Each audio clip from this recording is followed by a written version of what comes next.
Chapter 3. In Quest of a Solution. It was 5:30 before Holmes returned. He was bright, eager, and in excellent spirits, a mood which in his case alternated with fits of the blackest depression. "There is no great mystery in this matter," he said, taking the cup of tea which I had poured out for him. "The facts appear to admit of only one explanation." "What, you've solved it already?" "Well, that would be too much to say. I have discovered a suggestive fact, that is all. It is, however, very suggestive. The details are still to be added. I have just found, on consulting the back files of the Times, that Major Sholto, of Upper Norwood, late of the 34th Bombay Infantry, died upon the 28th of April, 1882. I may be very obtuse, Holmes, but I fail to see what this suggests." "No? You surprise me. Look at it in this way, then. Captain Morstan disappears. The only person in London whom he could have visited is Major Sholto. Major Sholto denies having heard that he was in London. 4 years later, Sholto dies. Within a week of his death, Captain Morstan's daughter receives a valuable present, which is repeated from year to year, and now culminates in a letter which describes her as a wronged woman. What wrong can it refer to except this deprivation of her father? And why should the presents begin immediately after Sholto's death, unless it is that Sholto's heir knows something of the mystery and desires to make compensation? Have you any alternative theory which will meet the facts?" "But what a strange compensation! And how strangely made! Why, too, should he write a letter now, rather than 6 years ago? Again, the letter speaks of giving her justice. What justice can she have? It is too much to suppose that her father is still alive. There is no other injustice in her case that you know of." "There are difficulties. There are certainly difficulties," said Sherlock Holmes pensively. "But our expedition of tonight will solve them all. Ah, here is a four-wheeler, and Miss Morstan is inside. Are you all ready? Then we had better go down, for it is a little past the hour."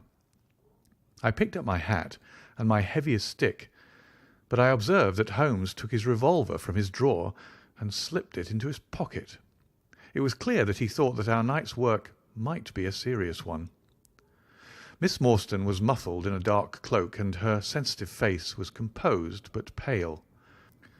She must have been more than woman if she did not feel some uneasiness at the strange enterprise upon which we were embarking, yet her self-control was perfect, and she readily answered the few additional questions which Sherlock Holmes put to her. "Major Sholto was a very particular friend of Papa's," she said. "His letters were full of allusions to the Major. He and Papa were in command of the troops at the Andaman Islands, so they were thrown a great deal together. By the way, a curious paper was found in Papa's desk which no one could understand.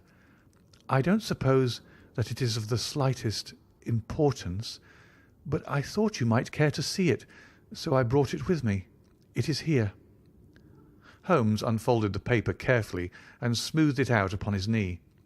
He then very methodically examined it all over with his double lens. "It is paper of native Indian manufacture," he remarked. "It has at some time been pinned to a board. The diagram upon it appears to be a plan of part of a large building with numerous halls, corridors, and passages. At one point is a small cross done in red ink, and above it is a 337 from left in faded pencil writing. In the left-hand corner is a curious hieroglyphic like 4 crosses in a line with their arms touching. Beside it is written in very rough and coarse characters the sign of the 4, Jonathan Small, Mahomet Singh, Abdullah Khan, Dost Akbar. No, I confess that I do not see how this bears upon the matter, yet it is evidently a document of importance. It has been kept carefully in a pocket-book, for the one side is as clean as the other." "It was in this pocket-book that we found it." "Preserve it carefully, then, Miss Morstan, for it may prove to be of use to us. I begin to suspect that this matter may turn out to be much deeper and more subtle than I at first supposed. I must reconsider my ideas." He leaned back in the cab, and I could see by his drawn brow and his vacant eye that he was thinking intently.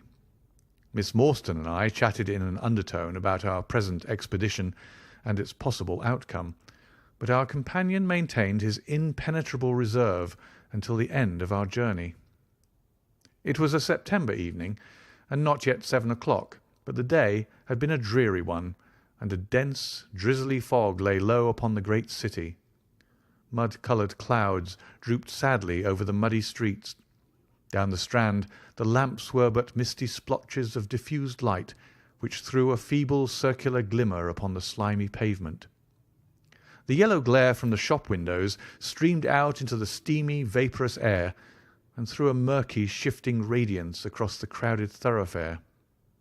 There was, to my mind, something eerie and ghost-like in the endless procession of faces which flitted across these narrow bars of light. Sad faces, and glad, haggard and merry, like all humankind, they flitted from the gloom into the light, and so back into the gloom once more. I am not subject to impressions, but the dull, heavy evening, with the strange business upon which we were engaged, combined to make me nervous and depressed. I could see from Miss Morstan's manner that she was suffering from the same feeling. Holmes alone could rise superior to petty influences. He held his open notebook upon his knee, and from time to time he jotted down figures and memoranda in the light of his pocket lantern. At the Lyceum Theatre the crowds were already thick at the side entrances. In front a continuous stream of hansoms and four-wheelers were rattling up, discharging their cargoes of shirt-fronted men and beshawled, bediamonded women. We had hardly reached the third pillar, which was our rendezvous, before a small, dark, brisk man in the dress of a coachman accosted us. "Are you the parties who come with the Miss Morstan?" he asked. "I am Miss Morstan, and these two gentlemen are my friends," said she. He bent a pair of wonderfully penetrating and questioning eyes upon us. "You will excuse me, miss," he said with a certain dogged manner, "but I was to ask you to give me your word that neither of your companions is a police officer." "I give you my word on that," she answered. He gave a shrill whistle, on which a street Arab led across a four-wheeler and opened the door. The man who had addressed us mounted to the box, while we took our places inside. We had hardly done so before the driver whipped up his horse, and we plunged away at a furious pace through the foggy streets. The situation was a curious one. We were driving to an unknown place on an unknown errand, yet our invitation was either a complete hoax, which was an inconceivable hypothesis, or else we had good reason to think that important issues might hang upon our journey. Miss Morstan's demeanour was as resolute and collected as ever. I endeavoured to cheer and amuse her by reminiscences of my adventures in Afghanistan. But to tell the truth, I was myself so excited at our situation and so curious as to our destination that my stories were slightly involved. To this day she declares that I told her one moving anecdote as to how a musket looked into my tent at the dead of night, and how I fired a double-barrelled tiger cub at it. At first I had some idea as to the direction in which we were driving, but soon, what with our pace, the fog, and my own limited knowledge of London, I lost my bearings and knew nothing, save that we seemed to be going a very long way. Sherlock Holmes was never at fault, however, and he muttered the names as the cab rattled through squares and in and out by tortuous by-streets. "Rochester Row," said he. "Now Vincent Square. Now we come out on the Vauxhall Bridge Road. We're making for the Surrey side, apparently. Yes, I thought so. Now we're on the bridge. You can catch glimpses of the river." We did indeed get a fleeting view of a stretch of the Thames, with the lamps shining upon the broad, silent water, but our cab dashed on, and was soon involved in a labyrinth of streets upon the other side. "Wordsworth Road," said my companion, "Priory Road, Larkhall Lane, Stockwell Place, Robert Street, Cold Harbour Lane. Our quest does not appear to take us to very fashionable regions." We had indeed reached a questionable and forbidding neighbourhood. Long lines of dull brick houses were only relieved by the coarse glare and tawdry brilliancy of public houses at the corner.